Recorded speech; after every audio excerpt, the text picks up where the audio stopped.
사도신경으로 우리의 신앙을 하나님 앞에 고백합니다. 전능하사 천지를 만드신 하나님 아버지를 내가 믿사오며 그 외아들 우리 주 예수 그리스도를 믿사오니 이는 성령으로 잉태하사 동정녀 마리에게 나시고 본디오 빌라도에게 고난을 받으사 십자가에 못 박혀 죽으시고 장사한 지 사흘 만에 죽은 자 가운데서 다시 살아나시며 하늘에 오르사 전능하신 하나님 우편에 앉아 계시다가 저리로서 산자와 죽은 자를 심판하러 오시리라. 성령을 믿사오며 거룩한 공회와 성도가 서로 교통하는 것과 죄를 사하여 주시는 것과 몸이 다시 사는 것과 영원히 사는 것을 믿사옵나이다. 아멘. 오늘의 말씀 잠언 13장 14절에서 25절 말씀입니다. 지혜 있는 자의 교훈은 생명의 셈이니 사망의 그물에서 벗어나게 하느니라. 선한 지혜는 은혜를 베푸나 사악한 자의 길은 험하니라. 무릇 슬기로운 자는 지식으로 행하거니와 미련한 자는 자기의 미련한 것을 나타내느니라. 악한 사자는 재앙에 빠져도 충성된 사신은 양약이 되느니라. 훈계를 저버리는 자에게는 궁핍과 수욕이 이르거니와 경계를 받는 자는 존영을 받느니라.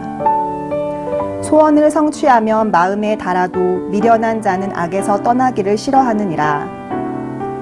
지혜로운 자와 동행하면 지혜를 얻고 미련한 자와 사귀면 해를 받느니라. 재앙은 죄인을 따르고 선한 보응은 의인에게 이르느니라. 선인은 그 산업을 자자손손에게 끼쳐도 죄인의 재물은 의인을 위하여 쌓이느니라. 가난한 자는 밭을 경작함으로 양식이 많아지거니와 불의로 말미암아 가산을 탕진하는 자가 있느니라. 매를 아끼는 자는 그의 자식을 미워함이라. 자식을 사랑하는 자는 근실이 징계하느니라. 의인은 포식하여도 악인의 배는 줄이느니라.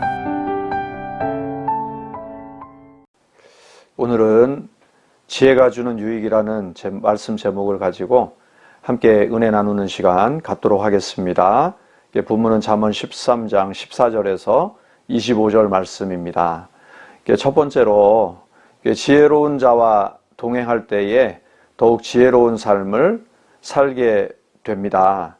오늘 본문 말씀 14절, 15절 말씀에 보면 지혜 있는 자의 교훈은 생명의 셈이라 사람으로 사망의 그물을 벗어나게 하느니라.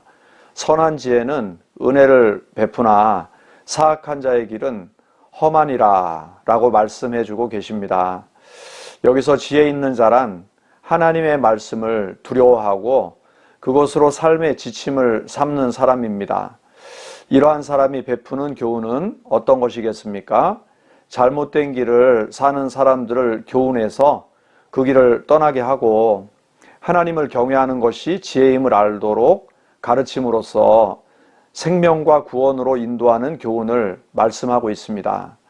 본문은 이러한 지혜자의 교훈이 들을 당시에는 귀찮아 보이고 불편한 것으로 느껴질 수 있겠지만 결국에는 그들을 멸망과 죽음에 덫에서 구원할 귀한 교훈이 됨을 말씀해 주고 계십니다. 이처럼 귀한 교훈이기에 솔로몬은 그 말씀을 듣고 순종하는 자는 하나님께서 큰 은혜를 베푸시고 그의 길을 형통하게 하시지만 하나님의 교훈에 대하여 부정적이고 불성실한 태도로 일관하는 악한 인생에 대해서는 막으시고 저주하심으로 패망에 이르게 될 것이라고 말씀하고 계십니다. 이스라엘의 역사를 보면 남유다 왕 중에 요아스라는 인물이 있습니다. 요아스는 그의 할머니인 아달랴의 계략으로 말미암아 모든 왕자들이 살육되었을 때 구사일생으로 살았던 왕의 유일한 혈통이었습니다. 그는 성전에서 아달랴의 눈을 피해 6년을 숨어 지내야 했습니다. 그리고 제사장 여호야다의 도움으로 아달랴를 패하고 왕위에 오르는 영광을 얻게 됩니다.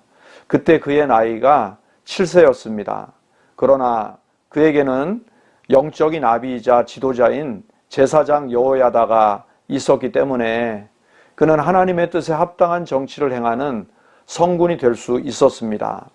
그런데 그의 영적 아비였던 여호야다가 죽자 그는 올바른 교훈을 버리고 악한 자들의 교훈을 따라 우상을 섬기는 등 악을 행하였다는 것입니다.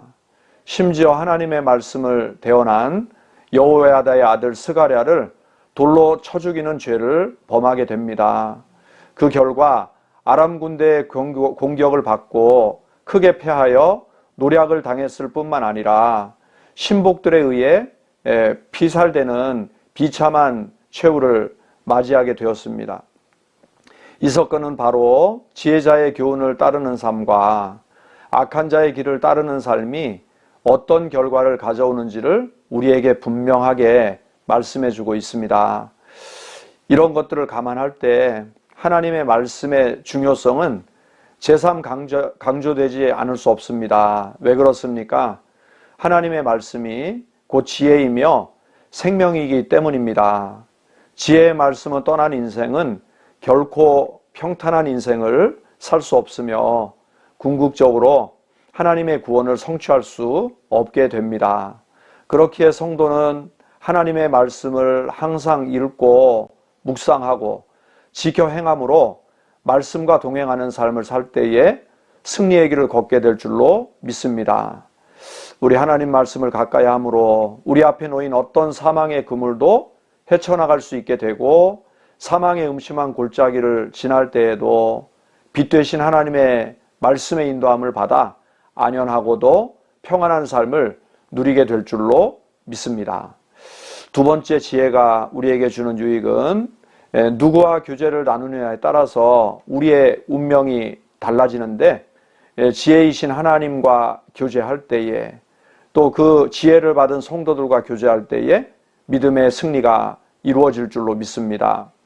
20절 말씀에 보면 지혜로운 자와 동행하면 지혜를 얻고 미련한 자와 사귀면 해를 받느니라 라고 말씀해 주십니다.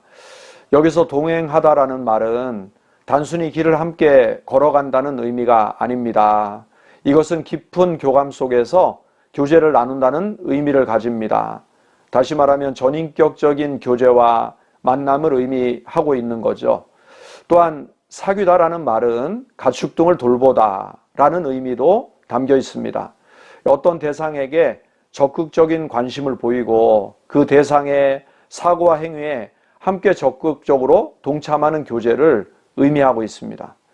그런데 본문은 누구와 만나고 교제하느냐에 따라서 삶의 결과는 판이하게 다르다는 것을 우리에게 말씀해주고 있습니다. 지혜자와의 교제와 만남은 지혜를 얻게 해주는 반면에 미련한 자와의 교제는 도리어 해를 가져다 줄 뿐입니다. 이것은 우리가 어떤 생각과 자세로 세상을 살아가는지도 참 중요하지만 누구와 관계를 맺고 깊은 교제와 만남을 가지며 살아가는지가 너무도 우리 삶의 중요한 부분임을 말씀해주고 있는 것입니다. 최고의 피아니스트를 꿈꾸는 한 소녀가 있었습니다. 그러나 그녀가 칠 수 있는 곡은 오직 젓가락 행진곡 한 곡뿐이었습니다. 부모는 그녀가 피아노를 잘 칠 수 있도록 가르칠 훌륭한 피아니스트를 물색했고 결국 그 소녀는 유명한 피아니스트의 레슨을 받기에 이르렀습니다.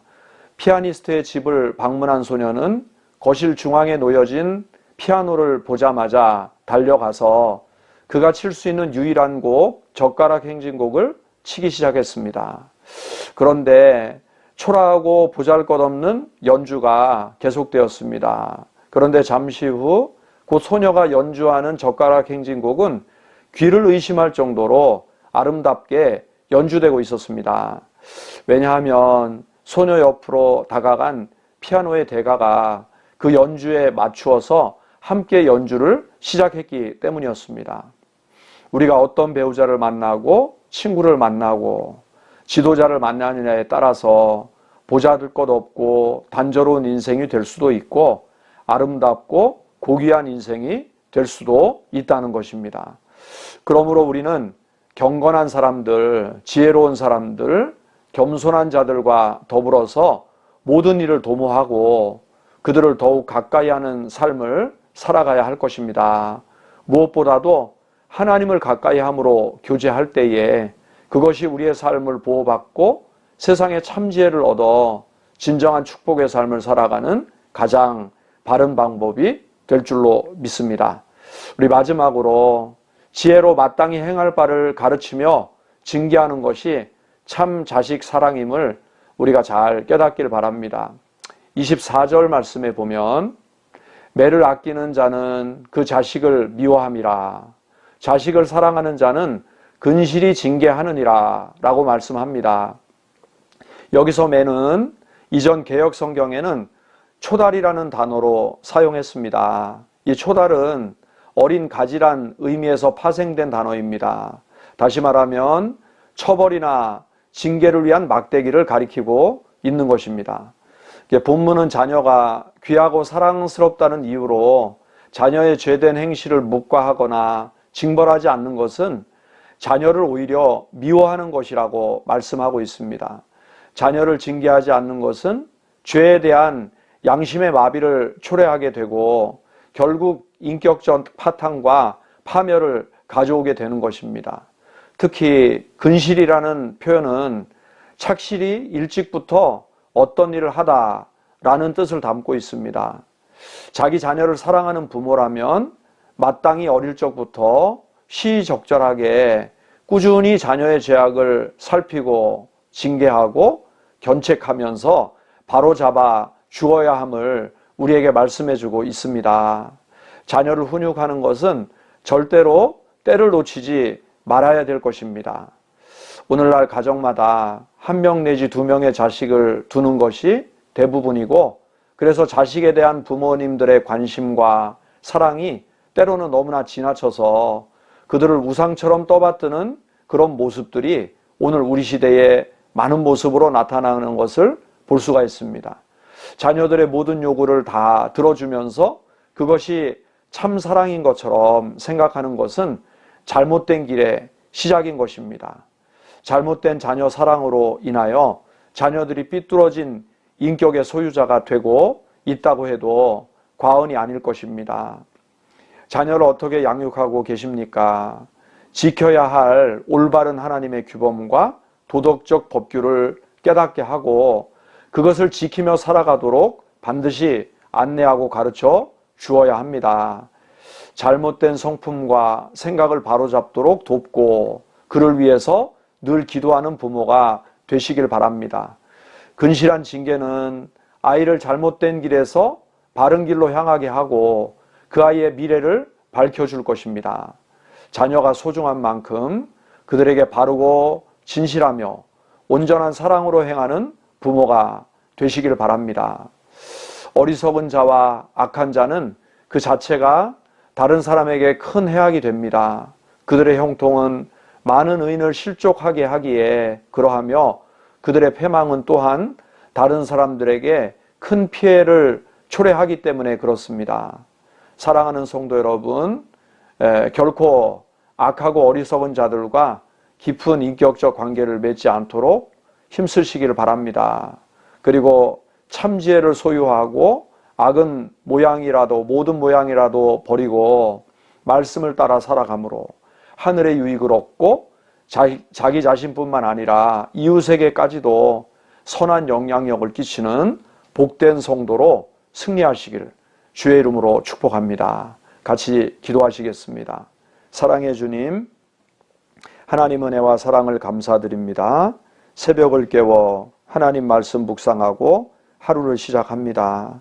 하나님 말씀을 통한 지혜로 우리 영혼을 충만히 채워주셔서 세상의 유혹과 죄악을 물리치고 또 하나님의 지혜를 세상에 잘 나누어서 선한 도구로 쓰임받으며 우리 후손에게까지 하나님의 지혜를 잘 전수함으로 대대에 걸쳐 하나님의 영광과 은혜에 동참하는 우리 복된 성도로 또 세상을 변화시키는 유익한 성도로 쓰임받으며 승리하게 하여 주옵소서. 오늘도 하나님이 늘 함께 하시고 우리와 동행하시며 은혜 주실 것을 믿사옵고 감사하고 우리 구주 예수님 이름으로 간절히 기도드립니다. 아멘. 주님이 가르쳐 주신 기도로 예배를 마칩니다. 하늘에 계신 우리 아버지여, 이름이 거룩히 여김을 받으시오며 나라가 임하시오며 뜻이 하늘에서 이루어진 것 같이 땅에서도 이루어지이다. 오늘 우리에게 일용할 양식을 주시옵고 우리가 우리에게 죄 지은 자를 사하여 준 것 같이 우리 죄를 사하여 주시옵고 우리를 시험에 들게 하지 마시옵고 다만 악에서 구하시옵소서. 나라와 권세와 영광이 아버지께 영원히 있사옵나이다. 아멘.